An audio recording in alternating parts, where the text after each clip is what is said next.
দলীয় কর্মসূচিতে যোগ দিতে মালদায় এলেন রাজ্যের পরিবহন মন্ত্রী স্নেহাশিস চক্রবর্তী। এরপর তিনি সাংবাদিকদের মুখোমুখি হয়ে রাজ্যের ট্যাব কেলেঙ্কারি নিয়ে জানান, ট্যাব নিয়ে এত চিন্তার বিষয় নেই। ট্যাব কেলেঙ্কারি কাণ্ডে জড়িতরা ধরা পড়েছে, তাদের শাস্তিও হবে। পৃথিবীতে ভালো এবং খারাপ দুই ধরনের লোক রয়েছে, কিন্তু লোক রয়েছে যারা সর্বত্র অপকর্ম করে বেড়ায়। ট্যাব নিয়ে যেটা হয়েছে, আমাদের সরকার এবং শিক্ষা দপ্তর সচেতন হয়ে গেছে। আজকে সরকার একটা প্রকল্প এবং নিয়ম নীতি চালু করলো, যেটা সর্বস্তরের মানুষ মেনে চললে তাহলে সমাজ সুন্দর হয়। কিন্তু এক শ্রেণীর মানুষ যদি ভাবে আইন লঙ্ঘন করবে, এক্ষেত্রে তো সরকারের কিছু করার নেই, এর জন্য আইন রয়েছে। বাস ভাড়া নিয়ে এবং ক্যাব প্রসঙ্গে তাকে প্রশ্ন করা হলে তিনি জানান, বিষয়টি আমাদের নজরে আছে। রেড চার্ট ঝুলানোর জন্য বলা হয়েছে, এরপরেও লাগাম ছাড়া ভাড়া নেওয়া হলে আমাদের কাছে গাড়ির নাম্বার সহকারে অভিযোগ জানালে আমরা অবশ্যই ব্যবস্থা নেব। সময় বদলেছে, একটা সময় গরুর গাড়ি দেখা যেত, পালকি দেখা যেত, কিন্তু এখন তো আর রাস্তায় দেখা যায় না। তাই নতুন নতুন গাড়ি ঘোড়া আসবে, তাই সরকারি বাসও যেমন থাকবে, ক্যাবও থাকবে, টোটোও থাকবে। মানুষের যেটাতে পছন্দ তাতে যাতায়াত করবে।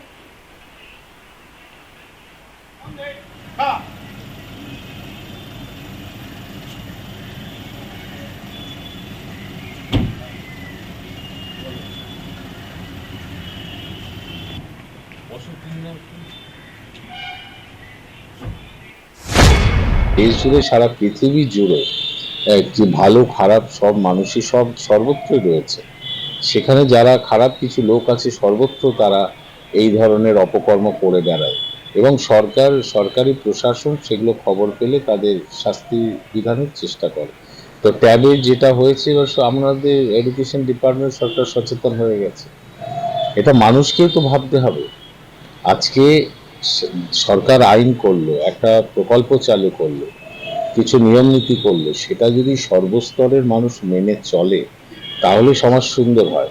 কিন্তু এক শ্রেণীর মানুষ যদি ভাবে আইন লঙ্ঘন করব, কিছু মানুষ ভাবে আমি চুরি করব, তো সেইখানটা হলে তো সেইগুলো ঘটবে সাময়িকভাবে, তারপর তার সরকারও ব্যবস্থা নিচ্ছে, কিন্তু আমাদের সবার মধ্যে একটা আলোড়ন তৈরি হয় যে এটা এটা কি হলো, এটা কি হলো। তো সেই জায়গাটা আমাদের পৌঁছতে সময় লাগবে, সেই দিনগুলো আসতে, যেখানে প্রতিটা মানুষের একটা বোধ থাকবে যে কোনটা করা উচিত, কোনটা করা উচিত নয়। নজর আছে, আমরা নোটিফিকেশন রিপিটেডলি করি বাসগুলোকে রেড চার্ট ঝোলানোর জন্য, এবং সরকার নির্ধারিত ভাড়াতেই তাদের চলতে বলা হয়। কিন্তু বিষয়টা হলো যে কোথাও কোথাও আমাদের কাছে অভিযোগ আসে যে অতিরিক্ত ভাড়া নেওয়া হচ্ছে। আমরা বলেছি যে লাগাম ছাড়া ভাড়া কেউ নিয়ে থাকলে আমাদের বাস নাম্বার সহ আমাদের কাছে কমপ্লেন করলে আমরা সেই বাসের বিরুদ্ধে অ্যাকশন নেব। এখন বিষয়টা হচ্ছে যে সরকারের একটা নির্ধারিত ভাড়া আছে, কিন্তু বেসরকারি বাসের ভাড়া এবং সেটা যাত্রী প্রতিনিধি এবং বেসরকারি বাস তাদের মধ্যে থেকে ঠিক হওয়া উচিত বলে আমার মনে হয়।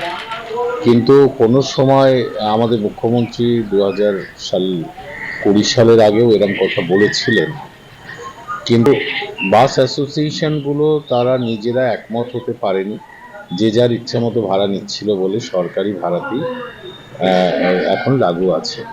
এখন দেখুন, পেট্রোল ডিজেলের দাম বেড়েছে, এবং বিজেপি সরকারের আমলে প্রায় পেট্রোল ডিজেলের দাম প্রায় দ্বিগুণের কাছাকাছি। আগে 60 টাকা ছিল, এখন 90-100 এরকম দাম।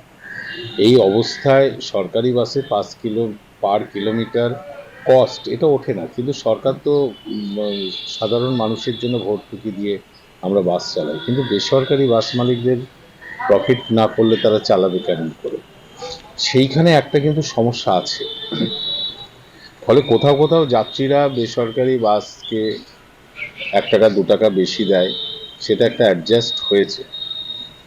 আমাদের সেটা নজর আছে, আমরা রিপিটেডলি তাদের নোটিফিকেশন করি যে যাত্রীদের যা ভাড়া নির্ধারিত করা আছে সেটাই নিতে হবে।